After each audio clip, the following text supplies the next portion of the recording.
ডিম দিয়ে এমন মজাদার কিমা মশলা আগে খেয়েছেন? একবার বানালে এর স্বাদ আপনাকে চমকে দেবে। তাহলে দেরি না করে দেখে নিন কিভাবে তৈরি করছি। নাসরিনস কিচেনে আপনাদের স্বাগত জানাই। ডিমের কিমা মশলা বানানোর জন্য আমি 6টা ডিম সিদ্ধ করতে দিয়ে দিচ্ছি।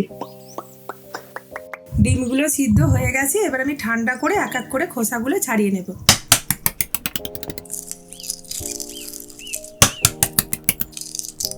খোসা ছাড়ানো হয়ে গেছে, এবার সবকটি ডিম আমি গ্রেটার দিয়ে গ্রেট করে নেব। এইভাবে গ্রেটারে করে সবকটি ডিম আমি আস্তে আস্তে গ্রেট করে নেব।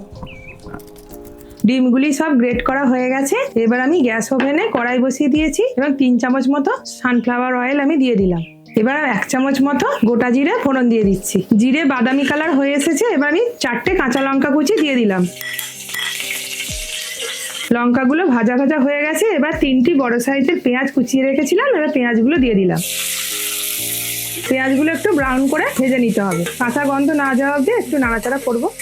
পেঁয়াজ হালকা ব্রাউন কালার হয়ে এসেছে, এবার 1 চামচ আদা রসুনের পেস্ট দিয়ে দিলাম। একইভাবে আমি নাড়াচাড়া করে নেব, কাঁচা গন্ধ না যাওয়া অবধি একটু নাড়াচাড়া করে নিতে হবে ভালোভাবে। পেঁয়াজ আদা রসুনের পেস্ট হালকা দেখুন ভাজা ভাজা হয়ে গেছে, এবার আমি গুঁড়ো মশলাগুলো একে একে দিয়ে দেবো। 1 চামচ হলুদ গুঁড়ো, 1 চামচ লঙ্কা গুঁড়ো, 1 চামচ জিরে গুঁড়ো এবং 1 চামচ ধনে গুঁড়ো আমি একসঙ্গে নিয়ে নিয়েছি, সব দিয়ে দিচ্ছি। এবার একটু জল দিয়ে দেবো, নাহলে মশলাটা একটু নিচের দিকে পুড়ে যেতে পারে। দিয়ে খুব ভালোভাবে কষিয়ে নেব।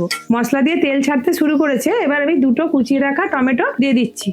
সামান্য একটু লবণ দিয়ে দিলাম, টমেটো খুব তাড়াতাড়ি সিদ্ধ হয়ে যাবে। টমেটো দেখুন সিদ্ধ হয়ে গেছে, এবার আমি পেঁয়াজের সঙ্গে ভালোভাবে কষিয়ে নেব। আর একটু দেখে নেব লবণটা ঠিকঠাক আছে কিনা। লবণের পরিমাণটা কম ছিল, তাই আমি আর একটু অ্যাড করে দিলাম। এবার খুব ভালোভাবে নাড়াচাড়া করে নিয়ে গ্রেট করা ডিমগুলো আমি সব দিয়ে দিচ্ছি।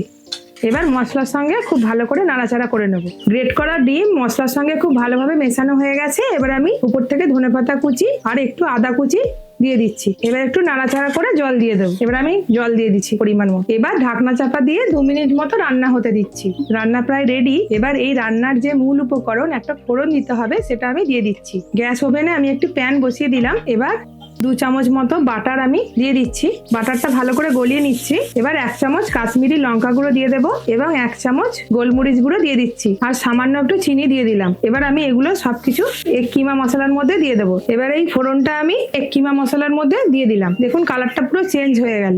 এবার আমি খুব ভালোভাবে মিশিয়ে নেব সবকিছু।